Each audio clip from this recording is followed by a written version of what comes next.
السلام علیکم ورحمۃ اللہ وبرکاتہ۔ نحمدہ ونصلی ونسلم علی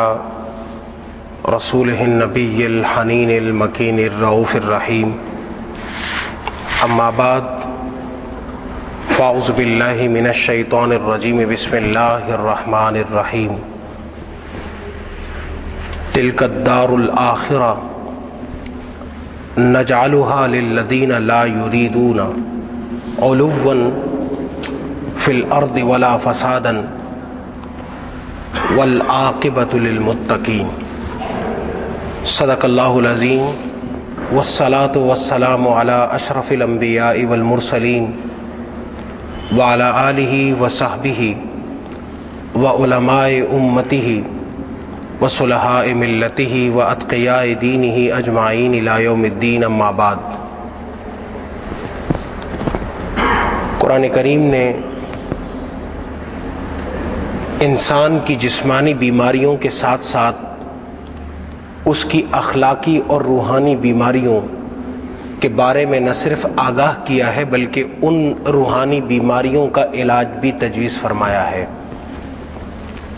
انسان کے بدن کو جس طرح بخار، درد یا کوئی اور مرض لاحق ہوتا ہے اور وہ تکلیف میں مبتلا ہوتا ہے، بالکل اسی طریقے سے اللہ تعالیٰ نے انسان کی روح اس کے جسم کے قالب میں رکھی ہے، اور اگر انسان توجہ نہ دے اور اپنی روح کی صحت اس کے ارتقاء سے غافل ہو جائے تو جس طرح اس کا جسم بیمار پڑ جاتا ہے عدم توجہی کی وجہ سے، لاپرواہی کی وجہ سے، ویسے ہی اس کی روح بھی بیمار ہو جاتی ہے، کمزور ہو جاتی ہے، اور وہ بیماریاں ایسی ہیں کہ اگر ان کا علاج نہ کیا جائے اور ان کی طرف توجہ نہ دی جائے تو جس طرح جسمانی بیماریاں بڑھ کر کے انسان کے وجود کو فنا کر دیتی ہیں، ویسے ہی روحانی بیماریوں کے نتیجے میں انسان کا ایمان بھی مٹ جاتا ہے۔ بظاہر وہ اپنے آپ کو مسلمان سمجھتا ہو، ایمان والا کہتا ہو، مومن لکھتا ہو، پڑھتا ہو، لوگ اسے جانتے ہوں، اس کے گھر میں اللہ اور اس کے رسول کا نام بھی گاہے بگاہے لے لیا جاتا ہو، لیکن اگر اس کی روحانی بیماریاں وہ اس کی طرف توجہ نہ دے تو اس کی زہرناکی اور اس کی شدت کی وجہ سے ایک مسلمان کا اور اس مومن کا ایمان خطرے میں پڑتا ہے۔ روح کی جتنی بیماریاں ہیں ان میں حسد بھی ہے، ریا بھی ہے، عجب بھی ہے، اور اس کے ساتھ ساتھ تکبر ہے۔ یہ ایک ایسی بیماری ہے کہ جس کی وجہ سے ساری دوسری روحانی بیماریاں انسان کے اندر پیدا ہو جاتی ہیں۔ انسان کو جب اس بات کا احساس ہو جائے کہ وہ بڑا ہے اور نعوذ باللہ دوسرے حقیر ہیں، دوسرے کمتر ہیں، دوسرے کمزور ہیں اور وہ طاقتور ہے، اسے اس بات پر ناز ہو جائے کہ اس کے پاس بہت کچھ ہے اور لوگوں کے پاس کچھ نہیں ہے، اسے اللہ نہ کرے کہ اس بات کو وہ حقیقت سمجھ کر کے قبول کر لے کہ اس کا حسن، اس کا علم، اس کا مال، اس کا عہدہ، اس کا منصب، یہ ساری اس کی ذاتی کاوش کی بنیاد پر اس کو مل گئی ہیں، اور اس بنیاد پر وہ دوسرے انسانوں کو انسان سمجھنے سے رک جائے تو اللہ تعالیٰ ارشاد فرماتا ہے کہ تلک الدار الآخرہ نجعلها للذین لا یریدون علوا فی الارض، کہ جو لوگ اللہ کی رضا اور جنت کے متلاشی ہیں ان کے لیے سب سے بڑی اور اہم بات یہ ہے کہ ان کی خوبی یہ ہے کہ وہ زمین کے اندر اپنی بڑائی کو پسند نہیں کرتے، اپنی چودراہٹ کو پسند نہیں کرتے، اپنے کبر کو، اپنے تکبر اور بڑے ہونے کا احساس ان کو کسی ذوم باطل میں مبتلا نہیں کرتا، اور ولا فساد، اور نہ ہی وہ کسی فساد کا شکار ہوتے ہیں، اور اللہ تعالیٰ ارشاد فرماتا ہے کہ والعاقبۃ للمتقین، اور انجام کار آخرت کی جتنی رب تعالیٰ کی رحمتیں اور نعمتیں ہیں وہ متقین کے لیے، اہل تقوی کے لیے ہیں۔ جو اہل تقوی ہیں ان کے اندر یہ روحانی بیماریاں اول تو پیدا نہیں ہوتی، اور اگر ہوتی ہیں تو بہت کم تر درجے پر ہوتی ہیں، محنت سے، مشقت سے، کوشش سے، ارادے سے اور نیت سے۔ وہ ان کا ہمیشہ یہ طریقہ کار ہوتا ہے کہ وہ ان بیماریوں کو دور کرنے کی بھرپور اور بالارادہ کوشش کرتے ہیں، اور جب انسان خود کوشش کرتا ہے تو اللہ تعالیٰ بھی خود اس کی اس کوشش میں اس کا ہم نوا بن جاتا ہے۔ اور بیماری جو روحانی نوعیت کی ہوتی ہے وہ جس حوالے سے بھی ہو، اللہ تعالیٰ اس بندے کی مدد فرما کر کے اس عارضے سے اس کو نجات عطا فرما دیتا ہے۔ اس لیے قرآن کریم نے تکبر کی اس بیماری کو، جس میں انسان اپنے آپ کو بڑا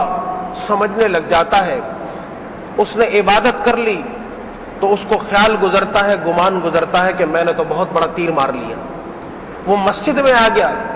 تو مسجد میں آنے کے بعد وہ سمجھتا ہے کہ یہ جو باقی پوری دنیا ہے یہ فاسق ہے، یہ فاجر ہے، یہ اللہ تعالیٰ کے قہر اور غضب کا شکار ہے۔ اسے اللہ تعالیٰ نے کوئی دولت دے دی تو وہ غریب کو نعوذ باللہ انسان سمجھنا گوارا نہیں کرتا، اس کی خوبی نہیں بلکہ اللہ تعالیٰ اپنی عطا کی بنیاد اور بل بوتے پر اس کو کوئی عہدہ اور منصب عطا کر دے تو وہ سمجھتا ہے کہ یہ جو عام اور سادہ لوگ ہیں جن کی ظاہری کوئی شان و شوکت نہیں ہے، شاید ان کا کوئی مقام اور مرتبہ، ان کی کوئی عزت نفس نہیں، میں جب چاہوں جس طرح چاہوں اور جس کو چاہوں ذلیل کر سکتا ہوں، حقارت کی نظر سے دیکھ سکتا ہوں۔ اللہ تعالیٰ ارشاد فرماتا ہے کہ جو جنت کے طلبگار ہیں، اللہ کی رضا کے طلبگار ہیں، اللہ کی بخشش کے امیدوار ہیں، ان کے مزاج کے اندر یہ فرعونیت لا یریدون علوا فی الارض ولا فساد، ان کے مزاج اور طبیعت کے اندر کبھی یہ بات آ کر کے دیتی ہی نہیں ہے کہ وہ اپنے آپ کو بڑا سمجھنے لگ جائیں، اپنے عہدے کو بڑا سمجھنے لگ جائیں۔ اور ہم تاریخ میں پڑھتے ہیں کہ حضرت شیخ سید احمد کبیر الرفاعی رحمۃ اللہ تعالی علیہ، آپ سادات میں سے تھے، حضور صلی اللہ علیہ وسلم کی آل میں سے تھے، اور مصر میں آپ کی رہائش تھی۔ آپ حضور صلی اللہ علیہ وسلم کی بارگاہ میں جب کوئی حاضر ہونے کے لیے گھر سے نکلتا تو اس کو حضور صلی اللہ علیہ وسلم کی بارگاہ میں حاضری کے موقع پر اپنے سلام کو پیش کرنے کی درخواست فرمایا کرتے تھے۔ اللہ تعالیٰ نے آپ کو توفیق دی، آپ تشریف لائے، آپ نے حج ادا فرمایا،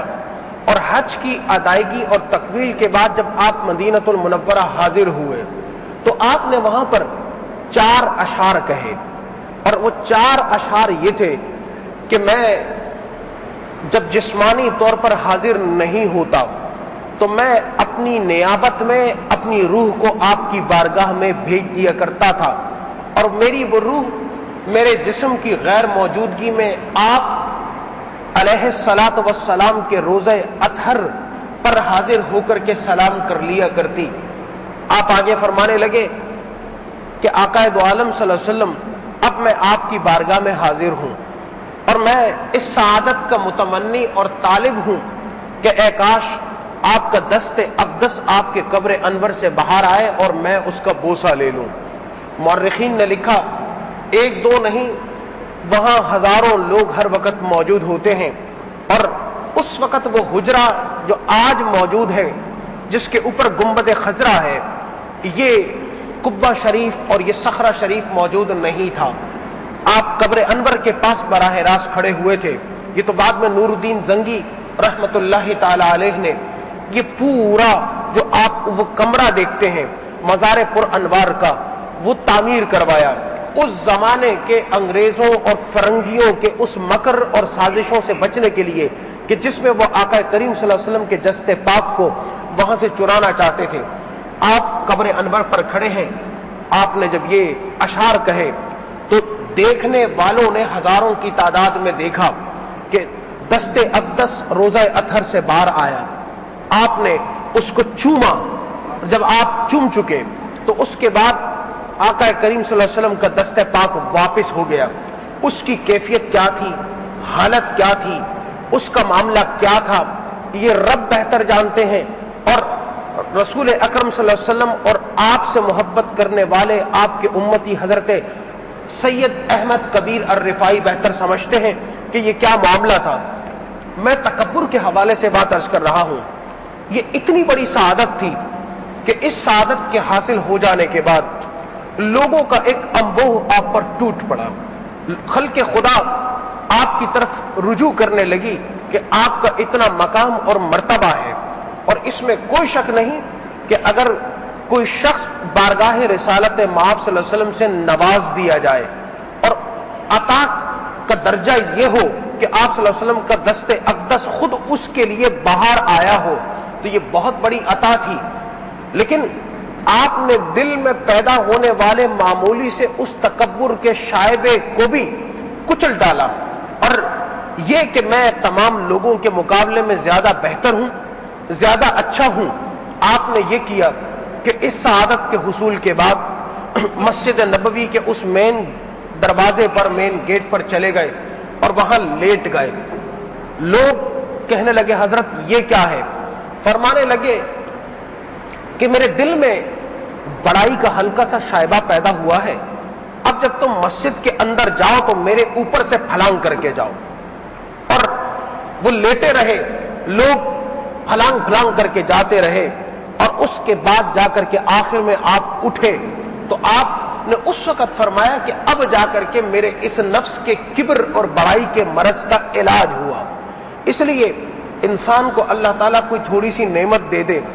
تو اس پر اگر شکر کا رویہ نہ ہو، سوچ اور خیال صرف یہی ہو کہ یہ میرے اپنے ذاتی کسی کمال کے باعث ہے، تو انسان کا مزاج بگڑ جاتا ہے، خراب ہو جاتا ہے، اس کی طبیعت کے اندر دوسروں کے مقابلے میں برتری کا ایک عجیب و غریب شیطانی معاملہ پیدا ہو جاتا ہے، اور شیطان کو تباہ کرنے والی چیز، عزازیل سے ابلیس بنانے والی چیز یہی تکبر اور متکبرانہ روش تھی کہ اللہ سبحانہ و تعالیٰ نے تمام فرشتوں بشمول اس عزازیل کو جب یہ حکم دیا تھا کہ آپ حضرت آدم علیہ السلام کے پتلے کے سامنے سجدہ ریز ہوں، تو جواب میں اس نے کہا کہ خلقتنی من نار و خلقتہ من طین،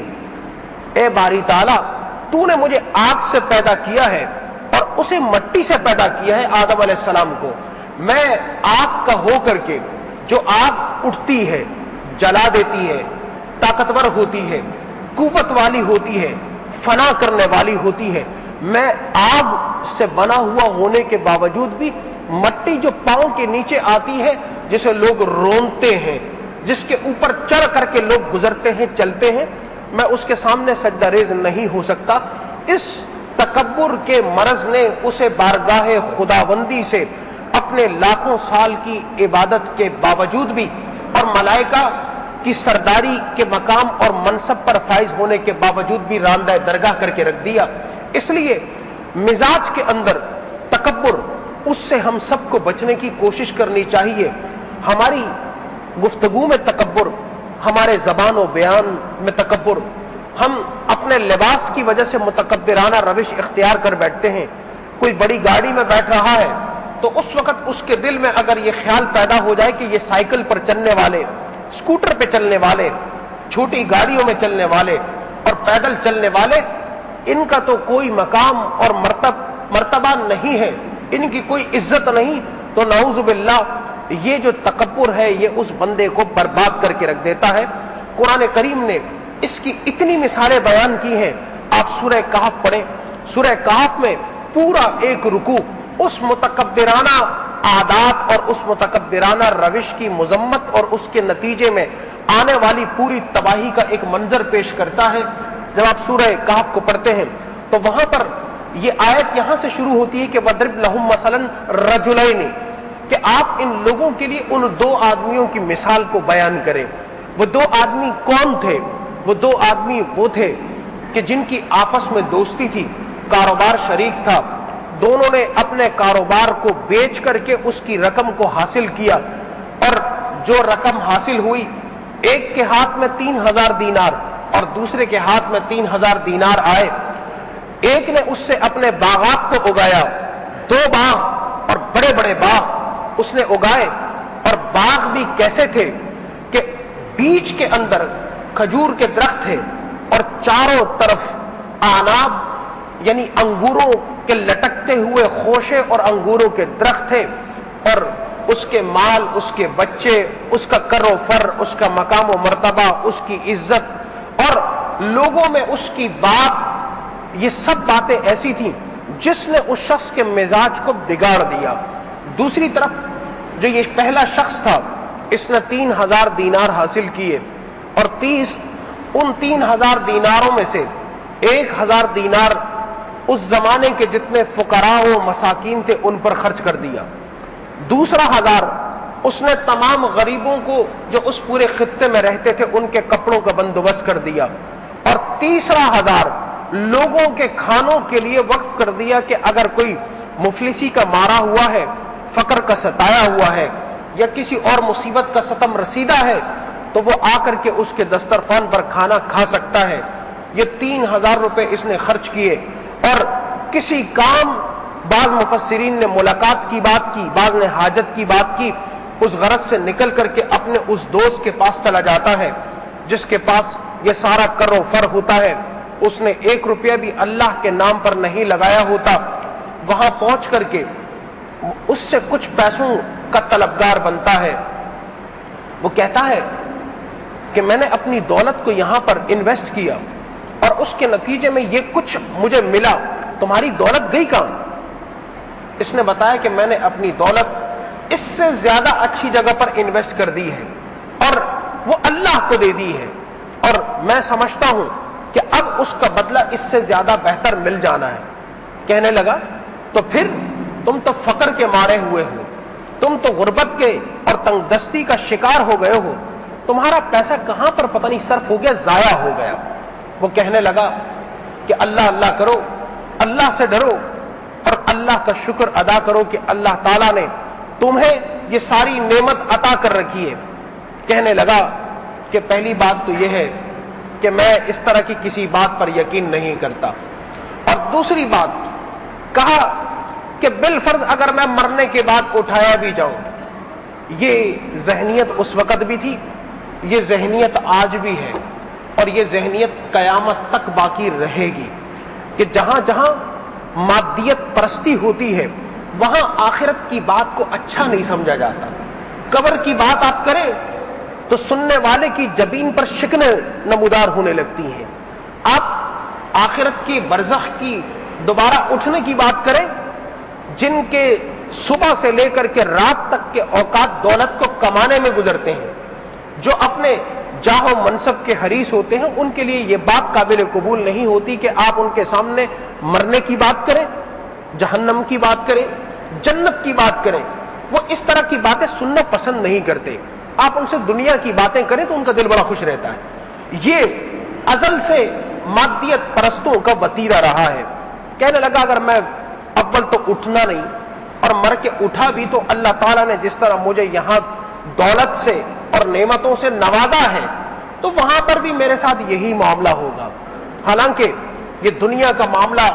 مسلمان کے لیے کچھ اور ہے اور کافر کے لیے کچھ اور ہے۔ چنانچہ یہ باتیں ہوتی رہی، اور اس کے بعد ہوا یہ کہ جب اسے گھمنڈ ہو گیا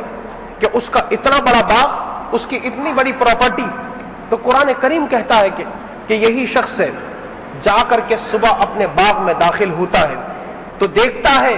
کہ جو کچھ درخت کھڑے ہوئے تھے پھلوں سے لدے ہوئے، اللہ تعالیٰ نے اس کو زمین پر ڈھا دیا، اور جو سبزہ تھا اللہ تعالیٰ نے اسے راکھ میں بدل دیا، اور جو دولت تھی وہ لمحوں میں ختم ہو گئی۔ اس وقت کہنے لگا کہ مجھ سے بہت برا ہوا، میں نے اپنے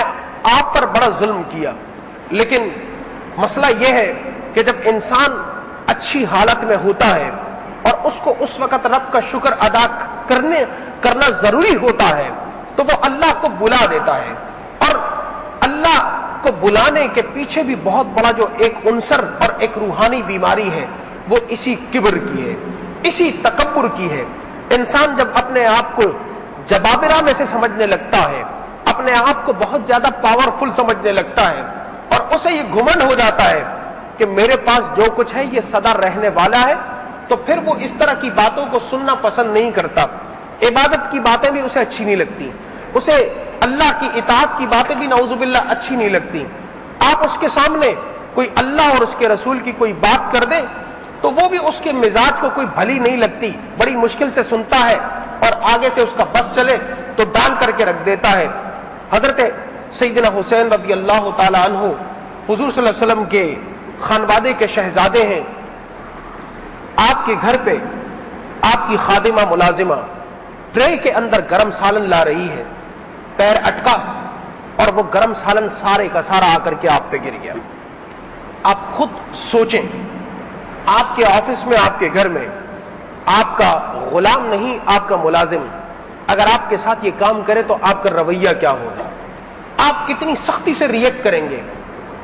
حضرت امام حسین رضی اللہ تعالیٰ عنہ کو فطری طور پر بڑا غصہ آیا. جب غصہ آیا اس باندی نے دیکھا تو کہنے لگی والکاظمین الغیظ، اہل ایمان تو وہ ہوتے ہیں جو غصہ پی جاتے ہیں. آپ نے فوراً سر جھکا لیا، آپ نے فوراً سر جھکا لیا اور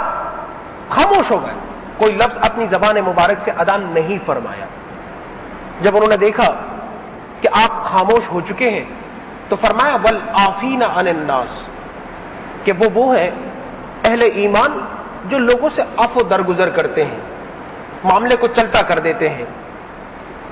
آپ نے فرما دیا کہ تمہاری خطا کو معاف کر دیا. پھر کہنے لگی کہ وہ ہے کہ واللہ یحب المحسنین، اللہ تعالیٰ بھلائیوں پر اضافہ کرنے والوں کو پسند فرماتا ہے. آپ نے فرمایا کہ آج سے تو آزاد ہے، پہلے تو خدمتگار تھی، اب تو آزاد ہے. اور اس زمانے میں آزادی مکاتبت کے ذریعے ہوا کرتی تھی. مکاتبت یہ ہوتی تھی کہ آپ ایک بہت ہینڈسم رقم پہلے ادا کریں، کما کر کے لائیں، اپنے مالک کو دیں اور اس کے بعد آزادی حاصل کریں. یہاں فرمایا کہ واللہ یحب المحسنین، اللہ کا کلام بیچ میں آ گیا، آپ نے فوراً فرما دیا کہ اب آپ آزاد ہیں کسی قیمت کے عوض کے بغیر. کیا ہمارا مزاج بھی اسی طرح ہے؟ کیا ہمیں بھی جب اپنے دل کے اندر اپنی بڑائی کا احساس ہونے لگتا ہے، اس تکبر کی وجہ سے انسان کو غصہ لوگوں پر آتا ہے، وہ لوگوں کو حقیر سمجھتا ہے. حضور علیہ الصلوۃ والسلام اس کائنات کی وہ عظیم المرتبت ہستی ہے کہ کائنات پوری کی پوری آپ کے دم قدم سے ہے، آپ کے نام نامی کا صدقہ ہے. اور آپ کا طریقہ کیا تھا؟ حضور علیہ الصلوۃ والسلام جب کسی کے ساتھ مصافحہ فرماتے تو آپ اس وقت تک اپنے دست مبارک اپنے ہاتھوں کو نہیں کھینچتے جب تک مصافحہ کرنے والا خود اپنے ہاتھوں کو آپ کے ہاتھ سے جدا نہ کر لیتا. اور جب آپ ملاقات کرتے تو اس وقت آپ اپنے چہرے کو دائیں بائیں اس وقت تک نہیں فرماتے جب تک ملاقات کرنے والا آپ کے ساتھ محو گفتگو رہتا، آپ کو دیکھتا، آپ اس کو دیکھ رہے ہوتے. یہ کیا تھا؟ آپ کی بڑائی نہیں تھی. محدثین نے لکھا آپ جب مجلس میں بیٹھتے تھے تو مجلس میں بیٹھنے کی آپ کی کیفیت ایسی تھی کہ آپ کے بیٹھنے کے وقت آپ کے گھٹنے مبارک دوسرے لوگوں سے آگے نہیں ہوتے تھے، ان کے ساتھ اس رو میں ہوا کرتے تھے. اور کھانے کے وقت یہ ہماری نوجوان نسل اس بات کا بالکل بھی خیال نہیں کرتے، کھاتے ہیں پیتے ہیں، لیٹے ہوئے کھا رہے ہیں، لیٹے ہوئے پی رہے ہیں. یہ تکبر کی علامتوں میں سے ایک علامت ہے. اور حضور علیہ الصلوۃ والسلام نے حدیث میں آتا ہے، بخاری کی حدیث ہے، کہ کبھی کسی نے حضور علیہ الصلوۃ والسلام کو ٹیک لگا کر کے کھاتے ہوئے نہیں دیکھا، کبھی بھی ٹیک. کیونکہ آپ ٹیک لگا کر کے جب کھاتے ہیں تو ذہن، دل اور دماغ کے اندر ایک فرعونیت پیدا ہو جاتی ہے، ایک بڑا پن پیدا ہو جاتا ہے. جبکہ اللہ کی نعمت کے حصول کے بعد حق اس کا یہ بنتا ہے کہ آپ اس کے اوپر شکر ادا کریں. اور جب شکر بندہ ادا کرتا ہے تو کبھی ایسا نہیں ہو سکتا کہ تکبر کا شائبہ اس کے دل و دماغ میں پیدا ہو. اسی لیے حضور علیہ الصلوۃ والسلام نے مسلمانوں کے لیے تکبر کو حرام قرار دیا ہے. فرمایا کہ الکبر، حدیث قدسی فرمایا کہ الکبر ردائی، کہ میرے تکبر، اللہ فرماتا ہے کہ یہ میری چادر ہے، یہ میرا لباس ہے، اس کو کوئی بندہ پہننا چاہے تو یہ اس کو پوری نہیں آتی، اس کو تباہ کر دیا جاتا ہے۔ اور فرمایا کہ انتم الفقراء الی اللہ، تم جتنے بھی ہو، دولت والے ہو، حسن والے ہو، علم والے ہو، مقام اور مرتبے والے ہو، تم اللہ کی بارگاہ میں کیا ہو؟ فقراء ہو، محتاج ہو۔ تم اللہ کے سامنے اس محتاجی کو بیان کرتے رہو، اللہ تعالیٰ اپنے فضل و کرم سے اس محتاجی کو دور کر دے گا۔ لیکن اس تکبر کو اپنی کوئی صفت سمجھ کر کے ادا کرنے اور اس کے اظہار کے بجائے تکبر کے شائبے کو بھی اپنے قریب